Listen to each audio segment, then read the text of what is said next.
Los niños salen con su maestra. Gloria a Dios. Y nosotros continuamos, hermanos. Continuamos con esta serie que hemos titulado Lo que fuimos. Lo que fuimos. Nunca se nos olvide, hermanos, lo que fuimos cada uno de nosotros. Amén. Tercera parte. Tenemos otra, hermanos. Disculpe usted, pero tenemos otra parte, porque esta tercera, esta quinta inferencia o deducción que sacamos de este pasaje y de este tema merece toda nuestra atención y nuestro detenimiento, hermanos. Así que no desespere, reciba en el nombre del Señor lo que Dios tiene para nosotros. Vamos a, hermanos, de donde partimos, la primera carta del apóstol Pablo a Timoteo, capítulo 1, versículo 12 al 17. Amén. Y de ahí partimos. Primera carta del apóstol Pablo a Timoteo, capítulo 1, versículo 12 al 17.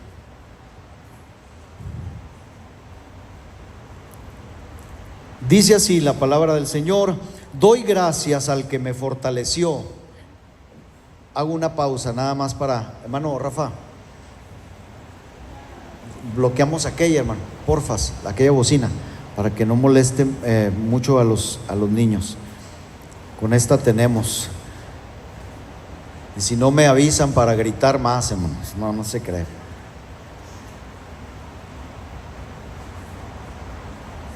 Muy bien, dice: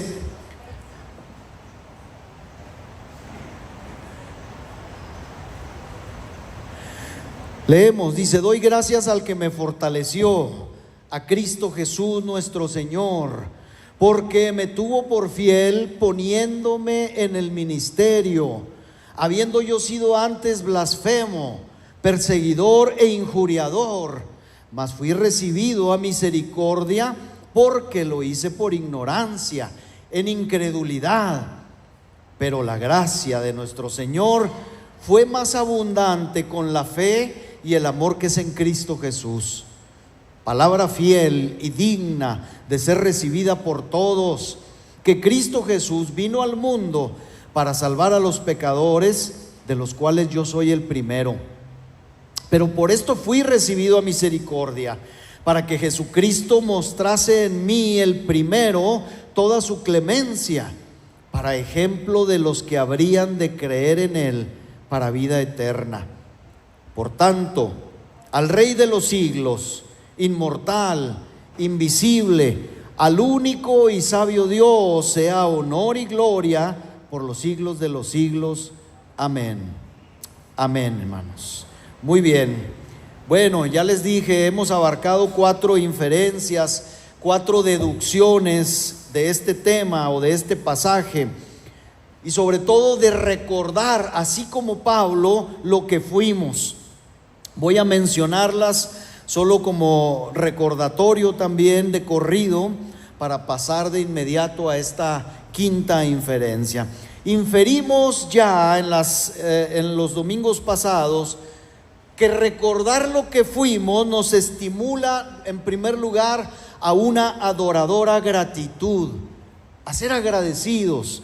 También dijimos que recordar lo que fuimos nos estimula a ser humildes, a una humildad profunda. También la semana pasada dijimos que recordar lo que fuimos renueva en nosotros un constante y genuino arrepentimiento.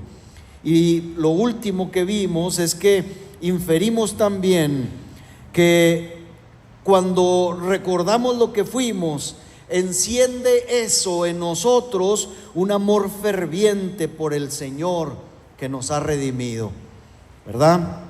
Muy bien, pues ahora trataré, hermanos, de extraer una quinta deducción al recordar lo que fuimos. Y esta quinta deducción o inferencia es que hermanos, recordar lo que fuimos despierta en nosotros un celo ardiente, o al menos eso debiera estimular en nuestra vida, un celo ardiente por el Señor. Miren a Pablo, hermanos, otra vez, como dice en el versículo 15 y en el versículo 16.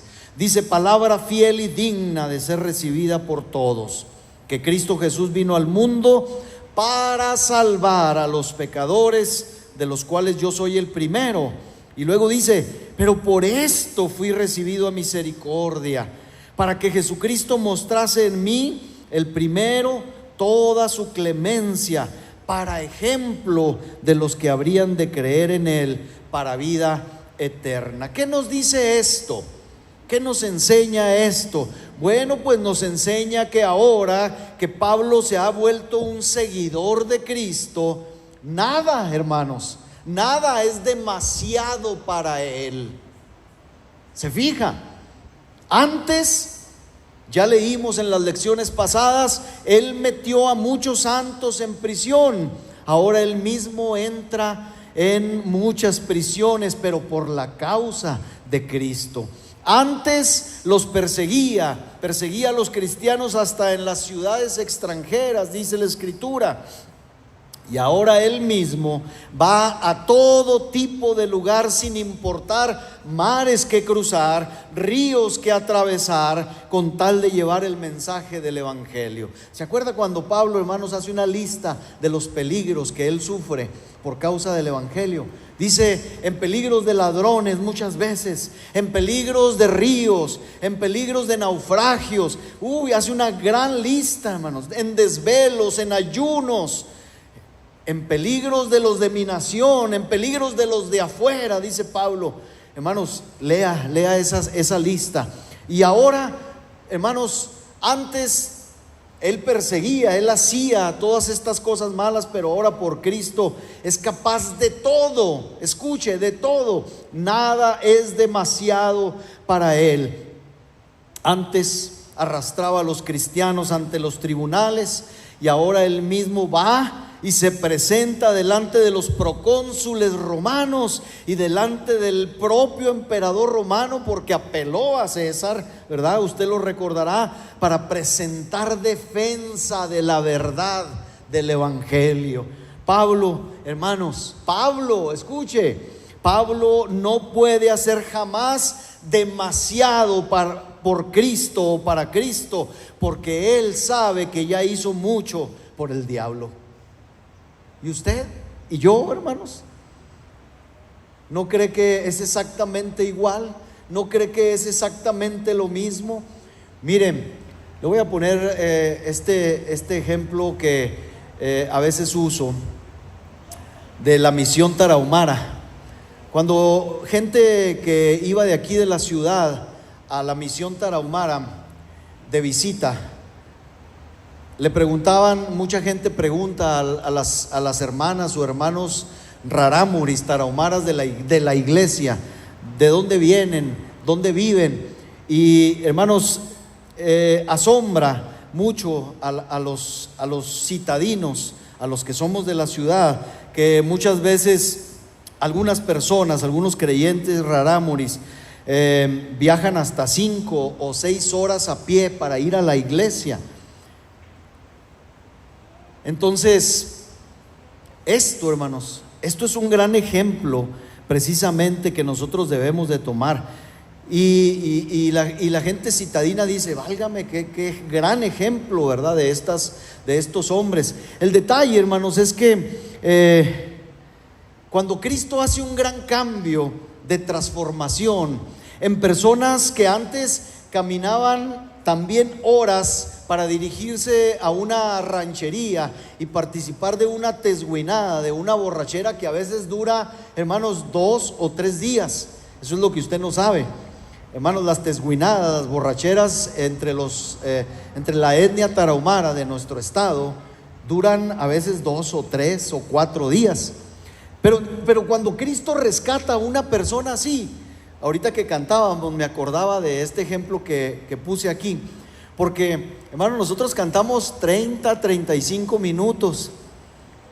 Si usted va a un culto tarahumara, aquí está Mari, ¿cuánto duran cantando los hermanos? Horas y horas y horas, hermanos. Yo les voy a ser sincero, qué mal, ¿verdad? Pero hermanos, yo llegué a estar en cultos rarámuris que empezaban a las 6 de la tarde, y hermanos, eran las 10 de la noche y todavía no le daban el lugar al de la predicación. A veces yo decía, con permiso, yo viajé también mucho, no a pie, pero en carro. Estoy muy cansado y quiero ir a dormir. Y a veces me despedía. Y a veces a la 1, 2, 3 de la mañana todavía los oía cantar, hermano. Horas, sin exagerar. Horas duran los cultos, hermano. Horas y horas y horas. Y esto es, hermanos, porque ellos valoran mucho el cambio y la transformación en ellos, ¿sí? Entonces, cuando una persona, hermanos, camina para reunirse en la iglesia con el cuerpo de Cristo, es como si ellos mismos dijeran: a ver, mis queridos pies ligeros, porque eso quiere decir rarámuri, hombres de los pies ligeros. A ver, mis queridos pies ligeros, de nada les sirve a ustedes estar cansados, de verdad, hermanos, porque tienen la obligación de llevarme a donde el Señor. A donde el Señor es una frase serrana, ¿sí sabía? ¿A dónde va? Voy a donde Luis Carlos, o a que Luis Carlos. ¿Qué quiere decir a que Luis Carlos? A casa de Luis Carlos. Pues esta gente así dice: voy a que el Señor, voy a que la iglesia.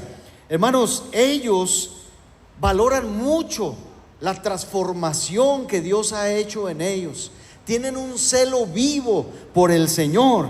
Y hermanos, si ellos solían trasladarse a lugares de diversión, cuando servían al demonio mismo, pues para ellos ahora, si les toca un día inclusive lluvioso o sumamente frío, ellos, les digo, vuelven a decir: a ver, viejos huesos caminantes, no tiene caso que rezonguen, porque tienen que llevarme allá, a que mi Dios, porque hace años, cuando servía a Satanás, dicen ellos, ustedes solían o toleraban todo tipo de inconvenientes para asistir a cualquier otro centro de perversión. Así que ellos, hermanos, tienen un corazón alegre, tienen un corazón celoso para con Dios. Y hermanos, es de veras muy alentador verlos y muy ejemplar ver a esta gente. La última vez que el hermano Luis Carlos fue, le preguntó a la hermana Lucrecia: ¿de dónde viene? No, pues de allá de la comunidad, quién sabe qué. ¿Y cuánto hace para venir aquí? 5 horas. No lo digo yo, ahí está, él le preguntó a la hermana. 5 horas. Caramba, le dijo, y salimos a las 2 de la tarde del culto, ¿y cómo le va a hacer para regresarse? Pues a ver, a veces me quedo aquí y al siguiente día me regreso, a ver cómo le hago. Así, hermanos. Miren, yo pienso que podríamos sacar una lección de esta gente sencilla y minimalista, y decirnos para nosotros mismos, vamos, pereza, tú no vas a impedirme que sirva al Señor. Yo, que solía ser raudo y veloz con el demonio, no tengo ahora intención de ser perezoso para con Dios. Y si fuera alguna vez yo tentado de esta manera, me voy a esforzar el doble para fastidiar al diablo mismo, pues él no va a hacer lo que quiera conmigo. Ojalá, hermanos, tengamos este celo, la iglesia de Dios, porque la realidad es que cuando algunos sirven a Satanás, van como si cabalgaran en un caballo de carreras, usan el látigo, usan las espuelas, ¿sí?, para llegar en primer lugar allá, a ese lugar de vicios, a ese lugar de perdición. ¿Cómo estábamos dispuestos, hermanos, para destruir nuestro cuerpo y el alma en diversiones tan malas? Esa es la realidad, y lo digo por mí mismo, hermano. Pero si un cristiano se vuelve muy activo, hasta nosotros mismos decimos: vaya, este está nuevo, o es nuevo en esto, ¿verdad? Es un fanático, se ha vuelto un entusiasma, y a veces llegamos a decir: ya se le pasará, ¿verdad? ya se le pasará. Pero ¿por qué no habríamos, hermanos, de mostrar seriedad y celo en el Señor si antes éramos extremadamente celosos y entusiastas en lo que hacíamos? ¿Por qué? ¿Por qué no, hermanos? Los siervos del diablo son entusiastas. Los siervos del diablo son entusiastas. ¿Y por qué no habríamos de ser nosotros, los creyentes, 10 veces más, hermanos, entusiastas que aquellos? ¿Por qué? El príncipe de este mundo tiene ciertos héroes, ciertos hombres, ciertos personajes destacados a su servicio, pero la pregunta es, ¿ha de tener Cristo a su servicio personas carentes de sensibilidad y de falta de entrega, falta de celo en lo que hacemos? Ciertamente, hermanos, si algo puede despertar todos los poderes de nuestra naturaleza, si algo puede hacer que un cojo salte como una liebre, si algo puede hacer que un corazón bradicárdico, ¿sabe qué quiere decir bradicárdico? Lento. La bradicardia es una enfermedad del corazón que hace que el corazón lata muy lentamente. Si algo ha de ser, pues, que un corazón bradicárdico, trémulo, tembloroso, sea osado y valiente por Cristo, debe ser por el celo que tengamos por aquel que, habiendo sido lo que fuimos, nos ha transformado y hecho tanto bien, hermanos. Pero es que dicen, es demasiado fanatismo el de los cristianos. Pero yo de verdad les digo, hermanos, que cuando leo la Escritura, cuando leo a Pablo y conozco lo que Dios hizo en él, e igualmente al considerar lo que hizo en mí, creo que nunca conoceré a un solo creyente que haga demasiado por Cristo. Yo creo que no voy a tener, hermanos, esa oportunidad. Nadie la tendrá. Mire cómo dice Pablo cuando habla de lo que Cristo hizo en nosotros. Primero a los Corintios, capítulo 1, versículo 30, y después pasamos a la carta a los Efesios. Dice, mas por Él, escuche, hermanos, mas por Él estáis, ponga ahí, estamos nosotros en Cristo Jesús, el cual nos ha sido hecho por Dios sabiduría. ¿Qué más? Justificación, santificación y redención. Hermano, esto es lo que usted y yo tenemos en Cristo. Esto es lo que Dios ha hecho. No nos olvidemos de ello. Y hablando a los Efesios, le dice, precisamente recordando los pecados pasados. Pablo nunca desliga, hermanos, nunca desliga lo que fuimos a lo que somos. Dice a los Efesios capítulo 2 versos 5 y 6, dice, aún estando nosotros muertos en pecado, nos dio vida juntamente con Cristo, por gracia sois salvos. Y el versículo 6 dice, y juntamente con Él nos resucitó, y asimismo nos hizo sentar en los lugares celestiales con Cristo Jesús. Hermanos, si existiera alguno que ha sido demasiado fiel para con Cristo, demasiado servicial en su obra, demasiado bondadoso, demasiado sabio, vaya, demasiado cristiano, para que me entienda, pues que a ese se le escoja un lugar aparte en el panteón, en el cementerio, y se le reconozca ahí. Pero ¿sabe qué? Creo que aún no ha nacido ese creyente, ni nacerá. Nadie, escuche bien, después de comparar lo que fuimos con lo que ahora somos, nadie tendrá demasiado celo por Dios. Pero hermanos, aunque sea un poco de celo, aunque sea un poco de entusiasmo, aunque sea un poco de éxtasis en nuestra vida por Cristo. Una de las primeras veces, hermano, hablando de celo, que aparece esta palabra en la Escritura, es cuando se refiere a Dios mismo, y se nota claramente la diferencia de los tipos de celo que hay. Santiago en su carta habla de una clase de celos que son amargos. Usted conoce el pasaje, lo vamos a leer, y que corresponden a una clase de sabiduría contraria a Dios, una sabiduría animal y diabólica, dice Santiago, y que al parecer esos celos son traducidos por otras versiones, investigando yo acerca de este pasaje, como envidia amarga. Los celos que regularmente nosotros como humanos, como hombres tenemos, son celos envidiosos, son celos amargos, son diabólicos, son animales. Santiago 3:14 dice: pero si tenéis celos amargos y contención en vuestro corazón. Regularmente los celos, hermano, van ligados a pleito, a contiendas, a contención. Dice, bueno, si tienes esto, no te jactes ni mientas contra la verdad. El versículo 15 dice: porque esta sabiduría no es la que desciende de lo alto, sino que es una sabiduría terrenal, animal, diabólica. Pero, sin embargo, cuando en el libro del Éxodo Dios nos dice de sí mismo que es celoso, ¿qué querrá decir, hermano? Éxodo 24:5 dice: no te harás imagen ni ninguna semejanza de lo que esté arriba en el cielo, ni abajo en la tierra, ni en las aguas debajo de la tierra. Y usted dirá: ¿y por qué lee esto, verdad? Si aquí no dice nada de celo. Ahorita le voy a explicar por qué. El versículo 5 dice: no te inclinarás a ellas, ni las honrarás, porque yo soy Jehová tu Dios, fuerte, celoso, que visito la maldad de los padres sobre los hijos hasta la tercera y cuarta generación de los que me aborrecen.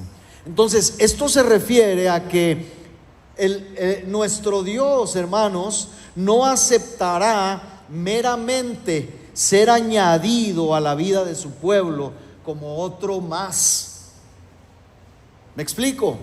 Lo que Dios está diciendo cuando habla, y por eso tiene relación con la idolatría, con los ídolos, con las imágenes, o con todo aquello que el hombre le da lugar para ocupar su corazón.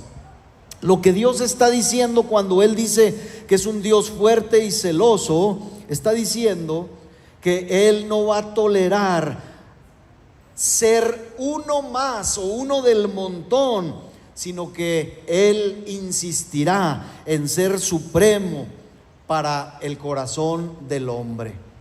Yo soy el único, está diciendo Dios. Yo tengo celo en esto. Pero ¿sabe qué? Lo más maravilloso es que este celo, a diferencia de los celos nuestros, hermanos, es un celo por amor.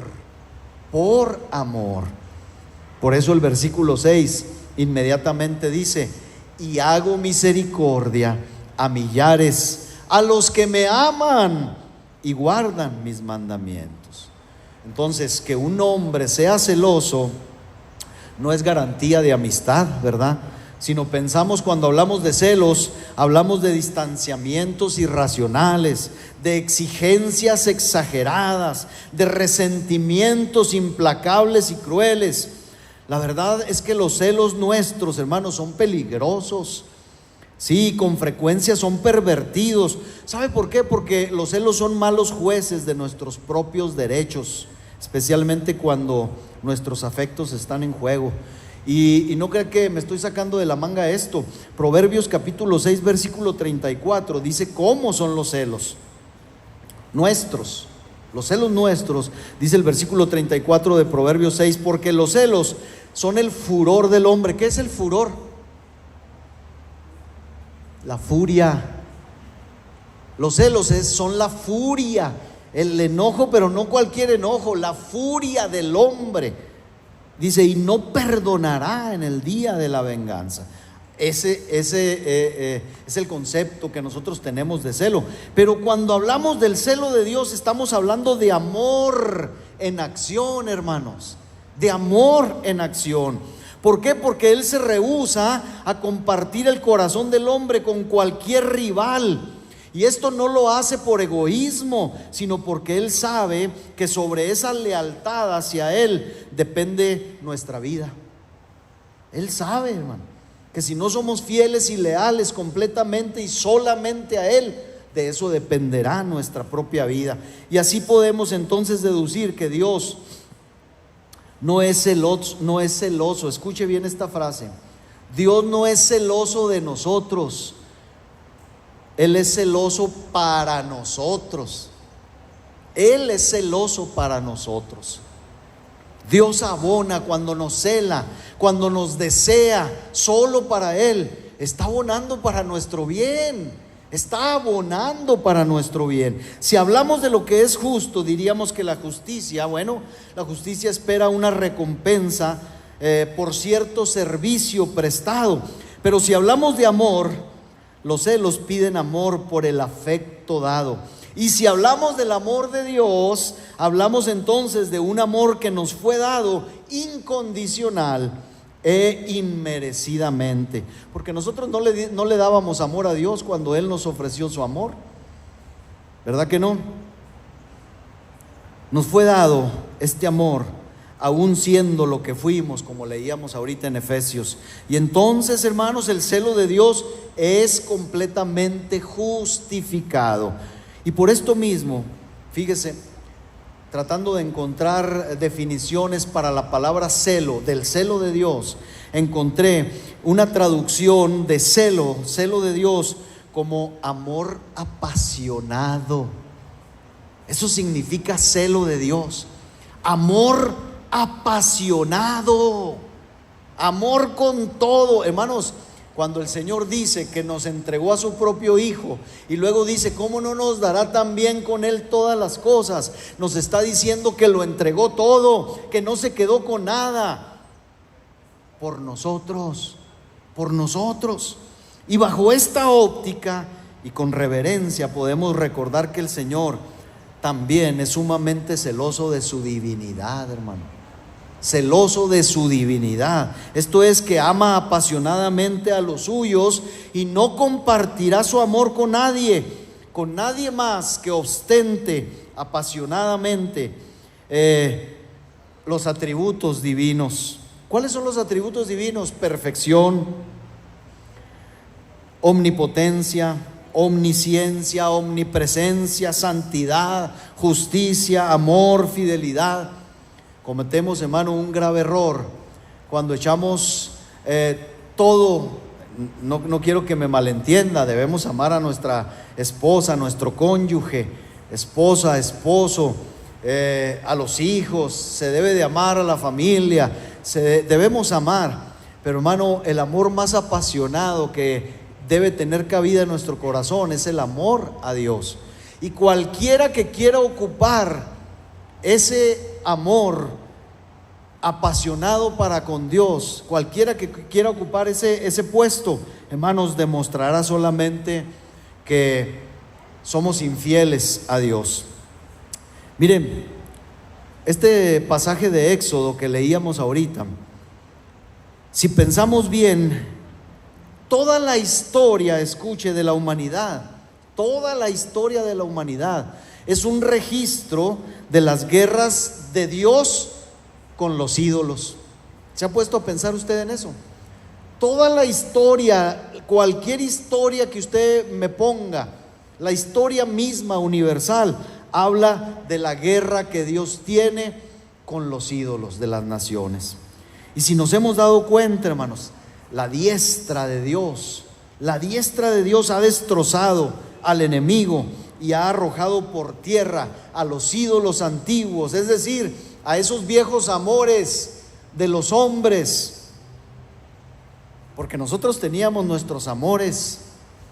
Algunos eran San Juditas, otro era una monita por ahí, y así, ¿verdad? Los más ateos e incrédulos y despegados de la religión tenían sus propios amores también.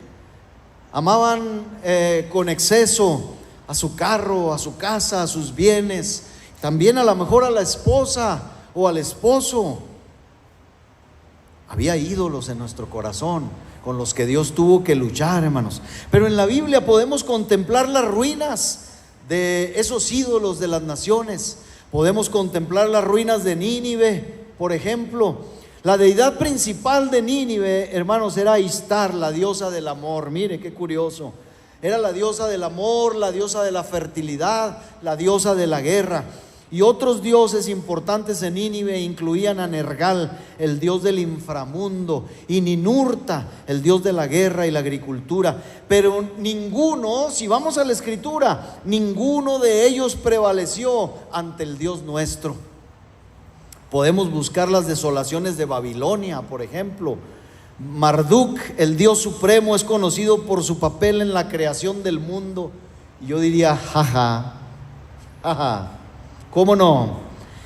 Y podemos hablar de su victoria sobre otra diosa, Tiamat, la diosa del caos, en el mito de la creación.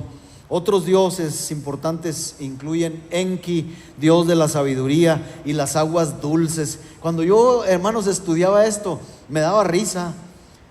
Sí, estos eran los dioses de las aguas dulces. Mira, pero nuestro Señor, hermanos, se levantó un día diciendo, en el día de la fiesta, dice el Evangelio de Juan: el que tenga sed, venga a mí y beba, y el que beba del agua que yo le daré, saltará en él como un río, como un manantial que salte para vida eterna. Nadie como nuestro Dios, hermanos, nadie como nuestro Dios. Bueno, y así pudiéramos seguir indagando por medio de la historia, decía yo, por medio hasta de la historia universal. Podemos mirar los templos destruidos de Grecia. Hace tiempo me regalaron un hermano que fue allá a un viaje a Jerusalén. Ya saben, el recorrido es, si es una agencia o si el grupo que lo promueve es un grupo cristiano, pues van a Jerusalén, ya saben, van al sepulcro o al supuesto sepulcro, y luego se los llevan, hermano, a ciertas partes como Corinto, y van, hermanos, y me regaló como unos 6 discos de videos donde ellos anduvieron.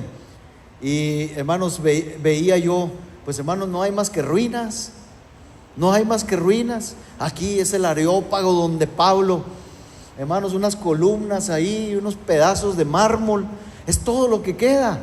Ruinas, ruinas, hermano.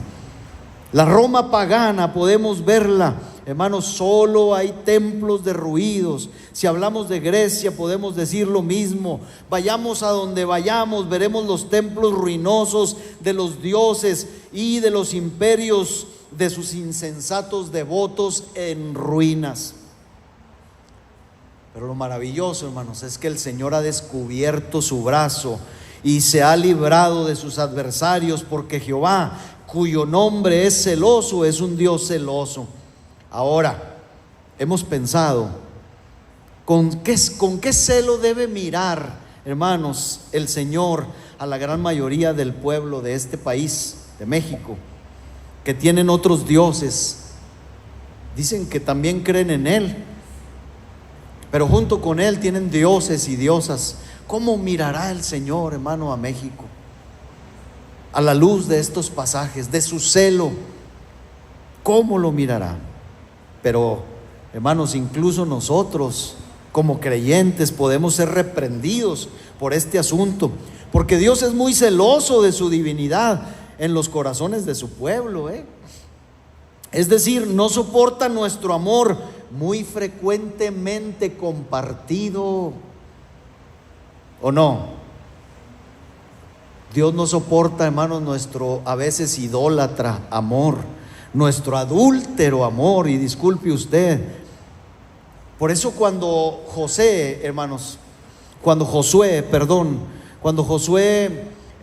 está a punto de entrar a la tierra prometida y habla con el pueblo muy seriamente, en el capítulo 24, versículo 19, dice: decídanse a quién van a servir, y los enfrenta y les dice: entonces Josué dijo al pueblo: entiéndanlo, no van a poder servir a Jehová porque Él es Dios santo. Y les vuelve a repetir: y Dios celoso no sufrirá vuestras rebeliones y vuestros pecados, les dice Josué. Y ellos dijeron: no, sí vamos a servir. No sirvieron, hermano, no sirvieron. Nuestros ojos, igual que el pueblo de Israel, Nuestro pensamiento, nuestra alma y corazón muy frecuentemente se rinden ante vientos de doctrinas extrañas. A menudo pasa esto. Nos doblegamos ante innovadoras ideologías. El materialismo, el deseo de la buena vida nos seduce con frases como el sueño americano. Los autos, las casas, los bienes materiales nos seducen constantemente. Y ante todo esto y mucho más, hermanos, nuestro corazón y lealtad se reparte. Esa es la realidad. Se reparte, dejándole a Dios una porción muy escasa de nuestro tiempo, de nuestro amor, de nuestra fidelidad, etcétera, etcétera. Pero ¿sabe qué? Una mirada hacia lo que fuimos nos caería muy bien para enmendar, para corregir este amor apasionado que debemos tenerle al Señor. Este celo apasionado al único que nos amó y se interesó por nosotros cuando no éramos nada, cuando fuimos lo que fuimos, hermanos. Miren, yo sé que nos encanta a muchos que nos identifiquen con Israel, ese Israel de antaño. Y eso, hermanos, nos gusta tal vez porque pensamos en la cercanía que Israel tuvo con el Dios del cielo, y por ser ellos, como dice el apóstol Pablo de ellos en Romanos capítulo 9, versículo 4 y 5, cuando habla de los israelitas, dice, de los cuales son la adopción. Cuando Pablo dice esto, no quiere decir que es solo de ellos nos vino, por medio de los israelitas nos vino a nosotros todo esto. ¿Qué cosa? La adopción, la gloria, el pacto, la promulgación de la ley, el culto, las promesas. También dice los patriarcas, de los cuales según la carne vino Cristo. Esto es innegable, el cual es Dios sobre todas las cosas, bendito por los siglos, amén, dice. Mire, hermanos, nos pasan cosas muy curiosas, cosas que veo y a veces digo, ¿por qué no entendemos? Conozco hermanos cristianos, mexicanos, que en su afán por buscar un nexo, una coyuntura con el Israel étnico, con el Israel terreno, se ponen a buscar genealogías para ver si acaso tienen un poco de israelitas, un poco de judíos en su ADN, en su sangre. Ya le platiqué hace tiempo que fui a ver a un médico y me dijo, no, sí, dijo, yo tengo, ya investigué, y sí, fíjate que sí tengo algo de judío. Y es más, mira, dijo, y se sacó una estrella de 6 puntas, mira, ya por eso ando cargando esto. Y yo dije, bueno, no le contesté, no le dije nada, ok, le dije, yo iba a la consulta, ¿va? ¿Saben qué pasa? Se olvidan que así como pudieran heredar estas cosas de las que habla Pablo, también la idolatría, la infidelidad, el adulterio espiritual, la apostasía y hasta la falta de celo se heredan. ¿Cómo no pensamos en eso? Queremos ser judíos, no sé por qué, pero hermanos, cuando miramos a los judíos nos damos cuenta que Israel perdió todo amor apasionado, perdió todo celo por el Dios que tanto les hizo bien. Hermanos, todo esto también se hereda, los males también se heredan. ¿Nunca he escuchado a uno de sus hijos o algún pariente decir a alguien, no, hombre, mamá, me heredaste todo lo malo? ¿Sí lo he escuchado?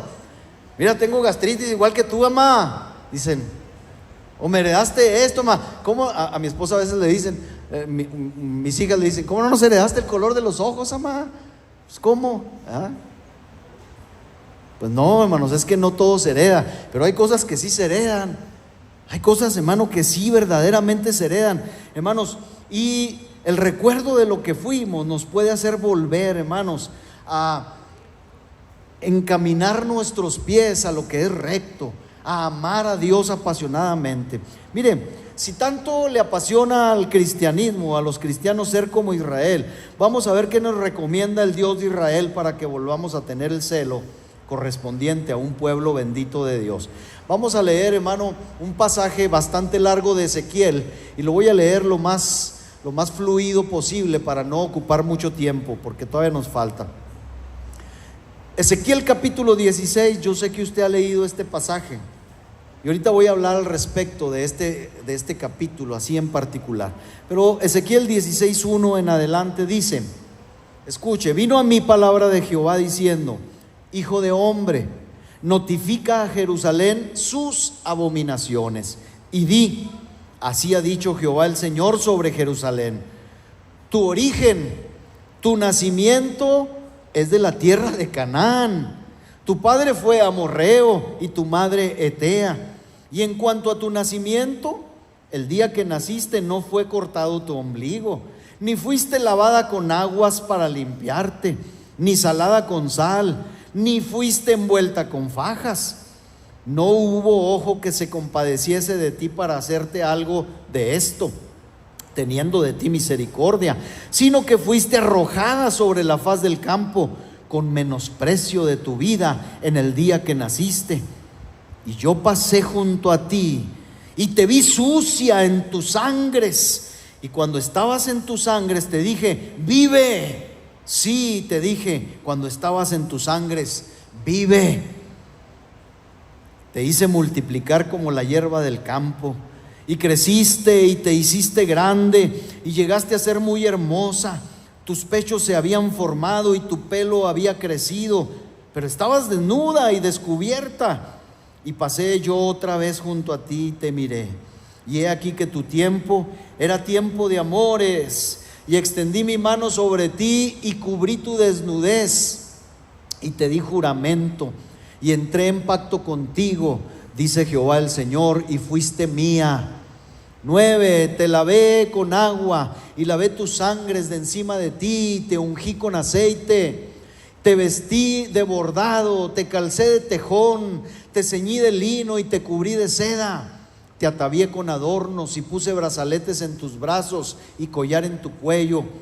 Puse joyas en tu nariz y zarcillos en tus orejas y una hermosa diadema en tu cabeza. Así fuiste adornada de oro y de plata, y tu vestido era de lino fino, seda y bordado. Comiste flor de harina de trigo, miel y aceite, y fuiste hermoseada en extremo. Prosperaste hasta llegar a reinar. Y salió tu renombre entre las naciones a causa de tu hermosura, porque era perfecta, a causa de mi hermosura que yo puse sobre ti, dice Jehová el Señor. Pero confiaste en tu hermosura y te prostituiste a causa de tu renombre, y derramaste tus fornicaciones a cuantos pasaron. Suya eras, y tomaste de tus vestidos, y te hiciste diversos lugares altos, y fornicaste sobre ellos. Cosa semejante nunca había sucedido, ni sucederá más. Tomaste asimismo tus hermosas alhajas de oro y de plata que yo te había dado, y te hiciste imágenes de hombre y fornicaste con ellas. Y tomaste tus vestidos de diversos colores y las cubriste, y mi aceite y mi incienso pusiste delante de ellas. Mi pan también, que yo te había dado, la flor de la harina, el aceite y la miel con que yo te mantuve, pusiste delante de ellas para olor agradable. Y fue así, dice Jehová el Señor. Además, esto es terrible, además de esto, tomaste tus hijos y tus hijas que habías dado a luz para mí, y los sacrificaste a ellas para que fuesen consumidos. ¿Eran poca cosa tus fornicaciones, para que degollases también a mis hijos y los ofrecieras a aquellas imágenes como ofrenda que el fuego consumía? Vamos a parar aquí, hermanos. Yo sé que esto es muy denso, es muy fuerte, muy pesado, y yo no sé si lo que hemos leído hasta aquí, hermanos, quisiéramos que nos siguieran relacionando con Israel, o que nos siguieran identificando con Israel, o que quisiéramos parecernos todavía a Israel. La realidad es que, como ya dije, hermanos, ciertamente somos hechos de una misma carne, somos hechos de un mismo corazón y de una misma sangre. Eso, hermano, es inevitable. Y esto es tan real que Israel, fíjese bien, Israel es emparentado aquí o ligado aquí por Dios con las naciones más bajas. ¿Sí se fijó? Con las naciones más viles, como los cananeos, los amorreos, los heteos, e incluso hasta con Sodoma y con Gomorra, como vamos a leer. ¿Por qué? Por su falta de celo para con Dios, por su falta de amor apasionado, ¿sí? Por su falta de celo al Dios que los convirtió en una nación grande, sin igual, poderosa, cuando eran menos que nada. Pero esto no para aquí, hermanos. Esto a mí me llamó mucho la atención, que conforme a nuestro tema, Dios nunca descuida esto, hermano, ni quiere que nosotros lo descuidemos, porque vamos a ver qué es lo que Dios recomienda para este tan grande mal de Israel, para esta falta de celo. Versículo 22, Ezequiel 16, 22. Le dice Dios a Israel: y con todas tus abominaciones y tus fornicaciones, ¿qué? ¿No te has acordado de los días de tu juventud, cuando estabas desnuda y descubierta, cuando estabas envuelta en tu sangre? Y luego el versículo 42 en adelante, 42 y 43 dice: y saciaré mi ira sobre ti, y se apartará de ti mi celo, y descansaré y no me enojaré más. 43, ¿por qué? Por cuanto no te acordaste, dice, de los días de tu juventud, y me provocaste a ira en todo esto. Por eso, dice, he aquí yo también traeré tu camino sobre tu cabeza, dice Jehová el Señor. Pues ni aún, dice, has pensado sobre toda tu lujuria. 59 al 63. Pero más ha dicho Jehová el Señor: ¿haré yo contigo como tú hiciste, que menospreciaste el juramento para invalidar el pacto? 60. Antes yo tendré memoria de mi pacto que concerté contigo en los días de tu juventud, y estableceré contigo un pacto sempiterno. Y el 61. Y te acordarás de tus caminos. ¿Y qué? Y te avergonzarás cuando recibas a tus hermanas, las mayores que tú y las menores que tú, las cuales yo te daré por hijas, mas no por tu pacto, sino por mi pacto que yo confirmaré contigo, y sabrás que yo soy Jehová. Y el versículo 63 otra vez dice: para que te acuerdes y te avergüences y nunca más abras la boca a causa de tu vergüenza, cuando yo perdone todo lo que hiciste, dice Jehová el Señor. Si se fija que el Señor recomienda para que Israel vuelva en sí y vuelva a hacer lo que fue, que recuerde toda su historia pasada, que recuerde todo lo que fue. Acuérdate, hermanos, y la descripción que Dios hace de Israel, hermanos, como una mujer desde que nace hasta que crece y se desarrolla, hermanos, es muy gráfica, demasiado gráfica, tan gráfica. Número uno, le voy a decir algo. Cuando estudiaba este capítulo, hermano, es de llamar la atención que el capítulo más largo del profeta Ezequiel es el capítulo 16.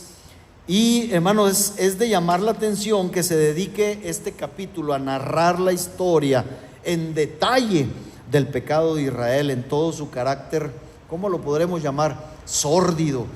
Hermano, Israel se había convertido en una nación abominable, indecente, repugnante, de modo que se puede ver claramente el aborrecimiento infinito de Dios sobre una conducta que no echa a ver su deplorable estado, y que ha olvidado quiénes habían sido ellos antes de que Dios tuviera misericordia. Leía yo también al respecto, hermanos, los comentarios de un rabino llamado Eliezer ben Hircanos, que él escribió en la Misná, que es esa primera compilación escrita de la ley oral judía. Y dice que en ese escrito, en la Misná, dice que él recomienda por vergüenza, fíjese, un judío rabino, maestro de los judíos, recomienda por vergüenza que este capítulo no se lea en público ni se traduzca. Imagínense. Charles Spurgeon, ese predicador del siglo XIX, que era llamado el príncipe de los predicadores, dice: es un capítulo muy extraordinario este capítulo 16 de Ezequiel. Y luego añade, dice: un ministro, dice, apenas puede leerlo en público y ciertamente no le gustaría explicar sus metáforas a una audiencia general. Es muy fuerte, hermanos. Léalo en casa, léalo a solas, léalo y medítelo. Pero haciendo un resumen, hermanos, de lo que ahora no podemos hablar con amplitud por causa del tiempo, vayamos a lo que el libro de Deuteronomio le dice a Israel, o nos dice a todos los que una vez fuimos lo que fuimos y ahora somos lo que somos en Cristo. Deuteronomio 7:7 dice: no por ser vosotros, escuche, hermano, porque esto no es para Israel, es para todos. Como le acabo de decir, a todos los que una vez fuimos lo que fuimos y ahora somos lo que somos. Esto es para nosotros, no por ser nosotros más que todos los pueblos, nos ha querido Jehová y nos ha escogido, hermanos. Pues nosotros, dice Dios, éramos el más insignificante de todos los pueblos. ¿Se fija cómo Dios trae a colación, hermanos, lo que somos, pero también no olvida lo que fuimos, nos recuerda lo que fuimos? Éramos los más insignificantes de todos los pueblos. Pablo toma, hermanos, estos pasajes para hablar de la iglesia y decir: ¿qué somos nosotros? No somos muchos nobles, no somos muchos sabios, no somos muchos fuertes. ¿Se acuerda cuando Pablo dice eso? Sino que lo vil, lo menospreciado del mundo escogió Dios, dice Pablo. Volviendo al texto de Éxodo 25, cuando dice: no te inclinarás a ella ni las honrarás, porque yo soy Jehová tu Dios, fuerte, celoso, que visito la maldad de los padres sobre los hijos. Aquí se nos aclara, hermanos, que Dios es un Dios celoso, o dicho de otra forma, Él es un Dios apasionado cuando de amor hacia los suyos se trata, y por lo mismo Él demanda de los suyos que le amemos celosamente, es decir, que le amemos apasionadamente. Por lo tanto, cuando Dios nos dice que es celoso, implica que se digna a amarnos a pesar de todo lo que fuimos, y que por lo mismo espera, hermanos, una reciprocidad y desea que nosotros, más que un servicio superficial, le amemos, hermano, con todo el corazón. Ahora, en cuanto a esto, hermanos, en cuanto al celo que le debemos a Dios, en cuanto al amor, también hay otras cosas relacionadas con los primeros puntos, hermanos, que ya vimos, no sé si se acuerda, con la gratitud, con la humildad. El Señor es celoso de su gloria. Cuán cuidadosos o cuán celosos debemos ser entonces de ese celo de Dios por su gloria, hermanos. Cuando hacemos algo por Dios y Él se complace en aceptar nuestras obras, debemos cuidar, dijimos, de no felicitarnos, hermanos, a nosotros mismos. Debemos cuidar, hermano, la gloria, de darle gloria a Dios, porque Dios es celoso de su gloria. Le voy a decir algo: los gusanos que devoraron a Herodes, hermanos, los gusanos que devoraron a Herodes cuando no le dio la gloria a Dios, siempre están listos para devorar o para participar de otra comida, Siempre están listos. Cuidado, hermanos, con la vanagloria. Cuidado con esto. Cuán cuidadosos debemos ser de caminar humildemente ante el Señor. En el momento en que nos olvidamos de este celo santo de Dios por su gloria única, hermanos, nos glorificamos y nos erigimos como rivales del Altísimo, puesto que solo hay un lugar para una sola gloria en el universo mismo, hermanos, y es la gloria de nuestro Dios. Procuremos entonces no actuar jamás como protagonistas, de modo que le robemos su honor a Dios. Cuando escribía esto decía: ¿qué irá a pasar, hermano? ¿Qué irá a suceder? La verdad es que no quiero yo pensar qué sucederá el día de los grandes juicios de Dios, cuando los ministros que predicaron deshonrando a Dios sin absoluto celo y cuidado por la gloria de Dios van a ser juzgados. Qué terrible, hermanos, qué terrible. Qué terrible día será ese, hermanos, que aquellos que recibieron los aplausos y la admiración, hermano, para sí mismos, sean juzgados y sean llamados delante de Dios para rendir cuentas por eso. Isaías 42:8 dice: yo, Jehová, este es mi nombre, y a otro no daré mi gloria, ni mi alabanza a esculturas. El celo de Dios, pues, hermanos, se manifiesta en el amor, se manifiesta en su gloria y en nuestros afectos, cuando nos rodeamos de compañías indebidas o cuando ocupamos nuestro tiempo en vanidades. Pero solo quiero poner un último ejemplo, hermanos, del celo de Dios hacia algo más, y así recuperar también nosotros ese celo que corresponde a un pueblo, a una iglesia que antes fue menos que nada. Quiero referirme al celo de Dios, hermanos, por dos cosas más. Con esto voy a terminar. El celo de Dios por la pureza y santidad de su pueblo, y el celo de Dios por las almas perdidas. Y lo voy a hacer, hermano, con un solo pasaje, las dos cosas juntas. Espero darme a entender. Evangelio de Juan, capítulo 2, versículo 13 en adelante. Dice: estaba cerca la Pascua de los judíos, y subió Jesús a Jerusalén, y halló en el templo a los que vendían bueyes, ovejas y palomas, y a los cambistas allí sentados.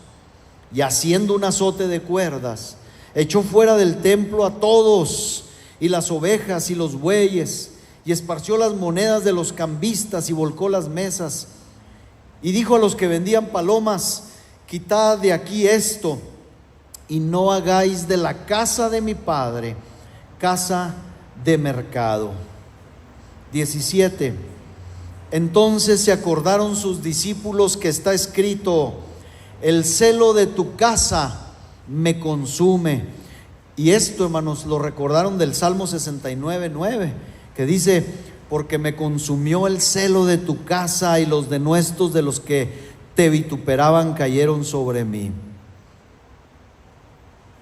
Hermanos, algunos hombres son consumidos por la lascivia, otros por la codicia. Decíamos el viernes, tenemos un estudio muy bueno, hermanos, los viernes. Otros son consumidos por la soberbia, y podemos poner muchos ejemplos. Pero la pasión, escuche, la pasión que llenaba y gobernaba el corazón de nuestro Señor y Maestro y gran líder fue la gloria de Dios. El celo por quien ostenta, escuche, por quien ostenta su nombre. ¿Quién ostenta su nombre hoy en día? ¿Quiénes ostentamos el nombre de Cristo, hermanos, hoy en día? En el tiempo de Jesús, el templo, hermanos, era el lugar de adoración, era el lugar, hermano, magnífico, era el lugar, hermano, enaltecido, donde, hermanos, la gloria misma de Dios se manifestaba. Pero nosotros sabemos, hermano, que ese templo fue destruido porque Dios levantó otro. ¿Verdad que sí? Dios levantó otro templo, que no se nos olvide. Y ahorita vamos a hacer algunas, tal vez, espiritualizaciones acerca de esto, que no son espiritualizaciones, es algo real. Muy a menudo, hermanos, cuando leemos al Dios del Antiguo Testamento y luego leemos de Dios en el Nuevo Testamento, nos pareciera, esto lo he mencionado otras veces, nos pareciera encontrar una diferencia muy grande. Pensamos que Cristo Jesús es Dios, pero que es un Dios más tolerante, más benévolo, más pasalón, dicen algunos, de tal forma que, hermanos, cuando leemos en los evangelios esta ocasión en el templo, nos parece algo sumamente extraño viniendo de parte de Cristo. Decimos: ¿qué le pasó a Jesús? ¿Qué le pasó? Perdió los estribos. No, hermano, no perdió los estribos. Porque lo que no debemos hacer nosotros es limitar el celo que a veces creemos que Dios tiene a ciertas cosas, viendo el celo de Dios, hermano, mostrado en la expulsión de los mercaderes del templo en Jerusalén. No lo debemos, hermano, colocar solamente a la ocasión, sino que esto nos habla y nos revela el Espíritu que siempre animó y anima a nuestro Señor. ¿Cuál es ese espíritu? Es un espíritu celoso, hermanos, por lo suyo, por lo sagrado, por las almas perdidas. Y ahorita le voy a decir por qué digo también de las almas perdidas, por la pureza y la santidad de su pueblo. Cuando le digo esto, le estoy diciendo que no fijemos nosotros los ojos y atención en aquella sola casa de Dios o en ese templo que inclusive era llamado el templo de Herodes. Este era el templo de Herodes. No fijemos nuestra atención en eso, hermano, porque esto no se refiere simplemente al edificio hecho de piedras, magnífico por cierto, pero al fin de cuentas hecho por manos humanas, porque no podemos fijar nuestra atención en ese templo porque sabemos lo que enseña Pablo al respecto. Hechos capítulo 17, versículo 24 dice: el Dios que hizo el mundo y todas las cosas que en él hay, siendo Señor del cielo y de la tierra, no habita en templos hechos por manos humanas. Más claro, hermanos, no puede estar. Así que, ¿a qué otra casa o templo podemos referirnos aquí? ¿Qué implicaciones podemos sacar de ese templo de piedra? Pues leamos nuevamente a Pablo, ¿verdad?, para resolver esta pregunta. Primero a los Corintios capítulo 3, versos 16 y 17. Pregunta Pablo a la iglesia: ¿no saben que ustedes son el templo de Dios y que el Espíritu de Dios vive, mora en ustedes? 17. Si alguno destruye el templo de Dios, Dios le destruirá a él, porque el templo de Dios, el cual sois vosotros, santo es, o al menos santo debe ser, ¿verdad? Hermanos, entonces recibir una enseñanza de celo, de purificación, de limpieza del templo físico o material, ¿de qué nos serviría a nosotros hoy en día? De nada, absolutamente de nada. Pero entendiendo que ese templo o casa no representa esta acción y celo de Jesús, cobra un significado, hermanos, diferente. Cuando ponía este pasaje, hermanos, y cuando leía yo el verso 14 y el 15, dice que halló ahí a los que vendían bueyes, ovejas, palomas, cambistas, y que echó fuera a todos, a las ovejas, a los bueyes, a los cambistas, que volcó las mesas. Yo decía, a ver, sin espiritualizar demasiado. ¿Se acuerdan, hermanos, el viernes en la célula? Lo que decíamos que a veces creemos que hay pecados que no son tan grandes, tan exagerados. Hablando de Judas, estamos hablando de Judas en el libro de los Hechos, capítulo 1. Y decíamos, a veces ciertamente hay niveles de pecado, pero al fin de cuentas, si somos gobernados por un solo pecado, ese pecado nos va a conducir a la condenación y a la muerte eterna. Y yo decía, a ver, a lo mejor una paloma por ahí puede ser un pecadito blanco, una mentira blanca que decimos, pero a lo mejor los bueyes y estos animales cornudos son pecados muy escandalosos. Los cambistas y los que hacían cambios de monedas ahí, a lo mejor es la doctrina de la prosperidad, ¿verdad?, que tanto se predica hoy. Pero hermano, lo que sí puedo decirle es que Dios, hermano, quiere limpiar nuestra vida para que nosotros cobremos otra vez el celo que nos debe corresponder a una iglesia, hermanos. Como dice Pablo a los Corintios, el templo de Dios, el cual sois vosotros, y que es santo o que debe ser santo. Entonces, hay aquí también, hermano, donde se incluye a los no cristianos. Ya voy a terminar. Porque decía, fijar nuestros ojos en la enseñanza de un templo físico no nos va a ser muy útil, pero entendiendo, hermanos, que nosotros somos el templo, esto cobra un significado diferente. En primer lugar, debemos ver el templo, el tiempo y la ocasión, el tiempo y ocasión en que se llevó a cabo esta purificación. ¿Cuándo sucedió esto, hermanos? El primer versículo que leímos fue Juan 2:13, que nos dice: estaba cerca la Pascua de los judíos y subió Jesús a Jerusalén. Y usted dice, bueno, pues era de los judíos. No, hermanos, lo que no podemos perder de vista es que este dato de la fiesta de los judíos nos proporciona una razón de por qué. Escuche, nos proporciona una razón de por qué Jesús precisamente en este tiempo realizó esta limpieza y purificación del templo.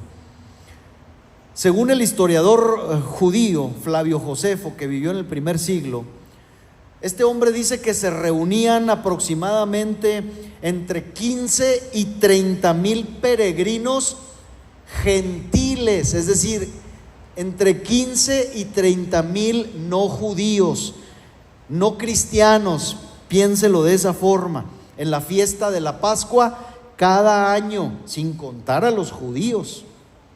Y aunque a los gentiles, escuche, aunque a los gentiles no se les permitía traspasar la gran mayoría de los espacios del templo, sin embargo, en su misericordia Dios permitía que existiera en ese templo construido por Herodes un lugar conocido como el atrio de los gentiles.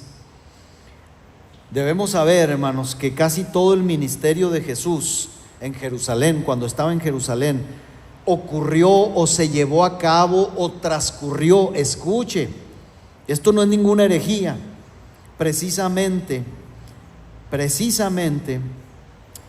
en el atrio de los gentiles, ahí en ese atrio. ¿Por qué? Oh, hermano, pero no puede ser, si Él era Cristo, era Dios, era el Salvador, Él podía entrar hasta el lugar santo. Lo hubieran matado, hermano, así de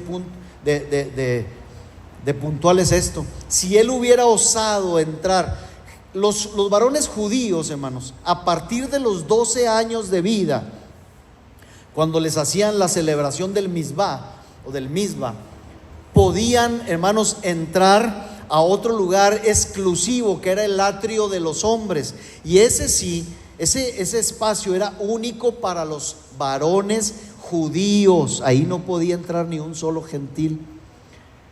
Ahí, hermanos, eran ministrados, leían las escrituras. Había otro espacio que era llamado el atrio de las mujeres, que estaba al lado del de los hombres. Pero la mayor parte del tiempo donde Jesús desenvolvió su ministerio relacionándose con las personas, enfermos, hermanos, y demás, fue en el atrio de los gentiles. Ahora, ahí le va.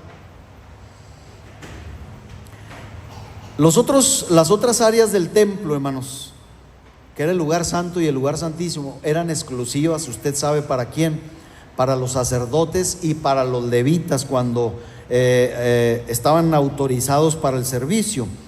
Pero, hermanos, cuando la escritura nos dice que Jesús caminaba por ciertas áreas específicas, lo hacía en estas áreas destinadas a los gentiles. Cuando Juan 10:23 dice: y Jesús andaba en el templo por el pórtico de Salomón. Googléelo, hermano, tan sencillo para que no vea que no crea que le estoy mintiendo. Este era el lugar público por excelencia que estaba dentro del atrio de los gentiles. ¿Por qué se le llamaba la puerta o el templo o el pórtico de Salomón? Porque dicen que Herodes construyó, cuando se destruyó el primer templo, dicen que lo único que quedó, hermanos, en pie fue esa muralla, esa pared del templo de Salomón. Y sobre esa pared construyó Herodes el templo y se le quedó así, el pórtico de Salomón. Pero ahí pegado a esa entrada, a ese pórtico, estaba precisamente un rectángulo muy grande donde entraban o tenían la autorización de entrar los no judíos, los gentiles. Bueno, ¿por qué estoy mencionando todo esto? Pues porque curiosamente en estos patios, en el patio de los gentiles, era donde los comerciantes, donde los vendedores, donde los cambistas se daban cita cada año para comerciar.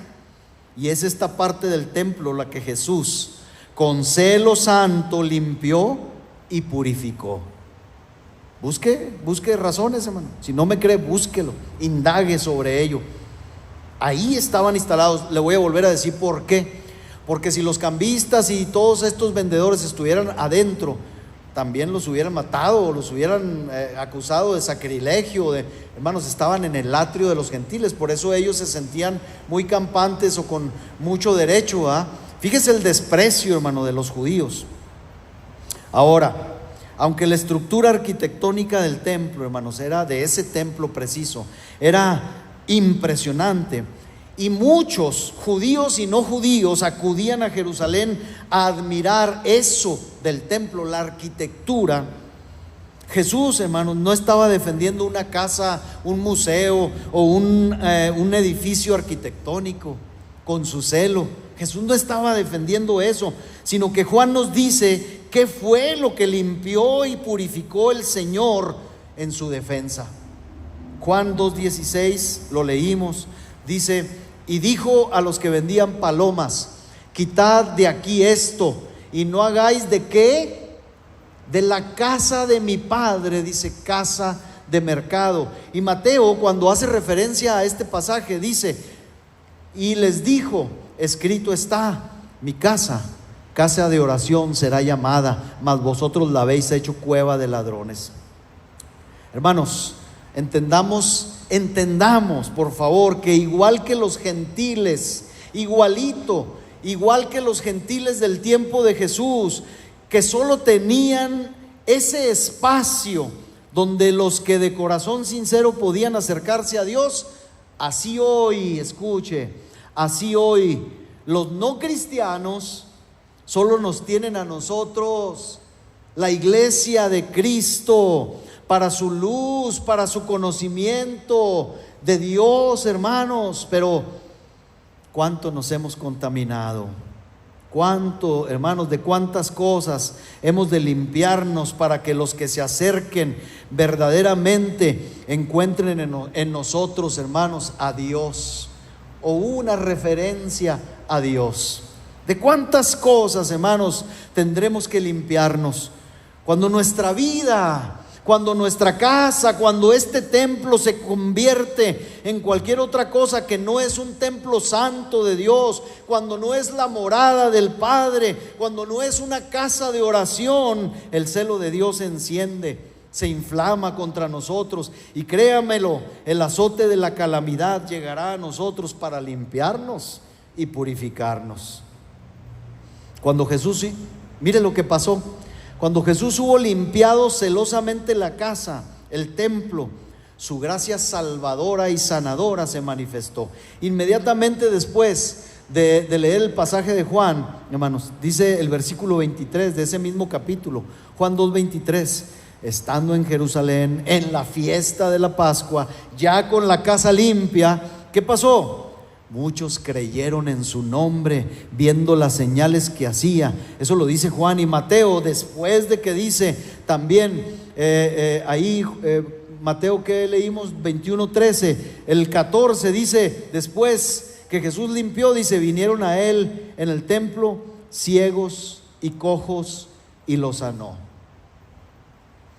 Hermanos, no preguntemos entonces, si no nos apartamos, si no nos limpiamos celosamente para Dios, ¿por qué no somos usados por Dios?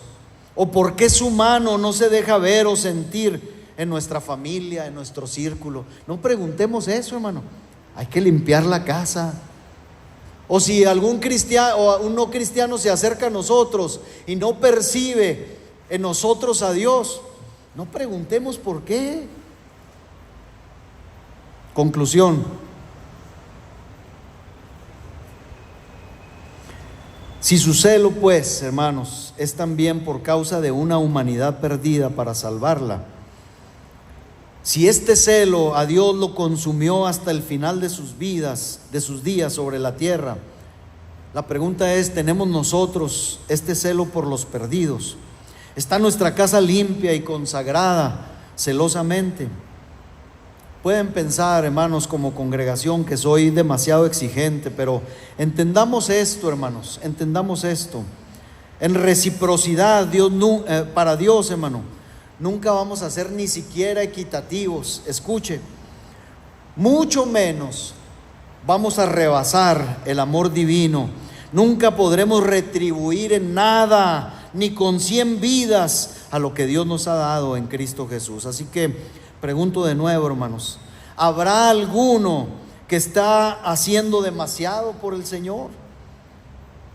Hermanos, vivamos para Dios una vida de celo extático. ¿Qué quiere decir? De éxtasis, de gran felicidad mental, espiritual, de alto nivel, de placer, de admiración, de una vida de sacrificio verdadero.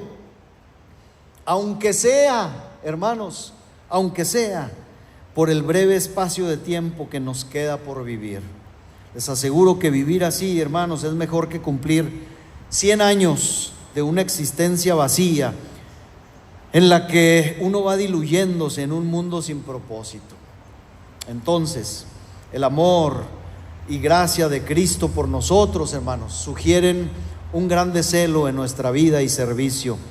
Celo que puede recuperarse o avivarse recordando lo que fuimos.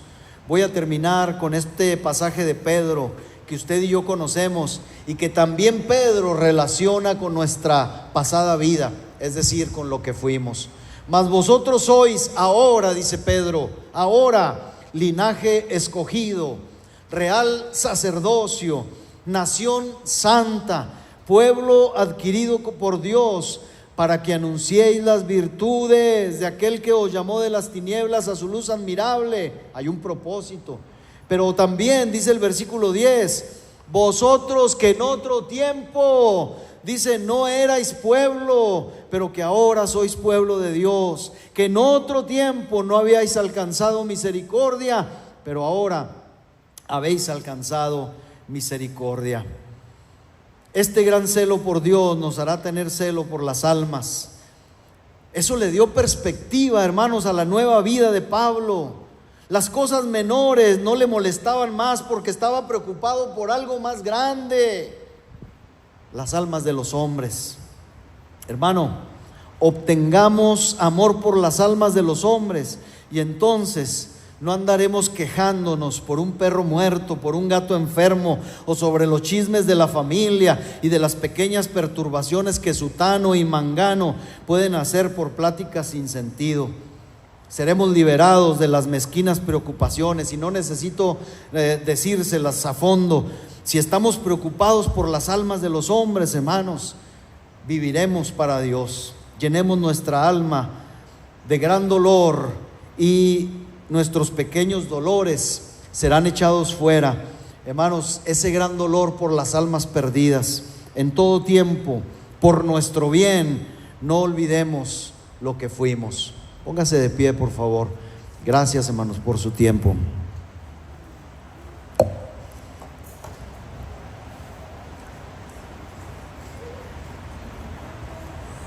Lea en casa otra vez estos pasajes. Lea el capítulo 16 de Ezequiel. Léalo detenidamente. Está para llorar, hermano, de verdad. Está para lamentar ese capítulo, esa porción de la Escritura. A menos de que la leamos, ¿verdad?, desligándonos totalmente y blanqueando nuestros pecados, o tratando de blanquear nuestros pecados, entonces lo leeremos como algo terrible para otros. Gracias, Señor. Gracias por tu palabra. Gracias porque nos celas, Dios, con un amor apasionado. Señor, ese celo no permite rivales. Ese celo, Señor, nos anhela, Señor. Tu palabra dice que tú nos anhelas celosamente, Señor. Ese amor tuyo es sin igual. Ese amor tuyo nos amó cuando éramos nada, cuando fuimos menos que nada. Y nosotros, Señor, ciertamente en un principio conservábamos, Señor, o adquirimos un celo por ti, por tu verdad. Señor, este celo nos hacía, Señor, pugnar por mantener nuestra casa limpia, Este celo, Señor, nos hacía pugnar, Señor, por limpiarnos, como leíamos desde el principio, Señor, de nuestro culto hoy, de toda contaminación de carne, de espíritu, Señor, de mantener limpio nuestro espíritu, nuestra alma y nuestro cuerpo, Señor. Pero pasando el tiempo, al igual que tu pueblo Israel, fuimos enriquecidos, Señor, fuimos saciados con aceite, con harina, fuimos llenos de joyas, fuimos llenos de bienes, de misericordias. Y entonces, Señor, nos olvidamos, nos prostituimos, Señor, adulteramos, fornicamos, empezamos a partir nuestro corazón y nuestros afectos dejaron de ser solamente para ti. Perdónanos, Señor, perdónanos. No queremos el azote, Señor, que venga de ti, Señor. Queremos enmendar nuestra vida, queremos limpiarnos por amor a ti y por amor a las almas perdidas que se acerquen a nosotros. Queremos, Señor, que aquellos que vienen, Señor, a nosotros, esos con los que tenemos, Señor, relación diaria, vecinos, compañeros de trabajo o de escuela, se acerquen a este santo templo, Señor, y puedan encontrar ahí, Señor, sanidad y salvación, como lo encontraron estos, Señor, que tu palabra dicen, Señor, que encontraron después de haber purificado, Señor, la casa y limpiado, santificado. Aquí está nuestra vida hoy, Señor. Límpianos, purifícanos, santifícanos y permite, Señor, ser celosos también, Señor, de estas cosas. Te lo pedimos en el nombre de Cristo, Señor, y te damos muchas gracias, Señor, por tu palabra. Gracias, Dios. Gracias por lo que fuimos y gracias por lo que somos ahora, Señor. Gracias en el nombre de Jesús. Amén.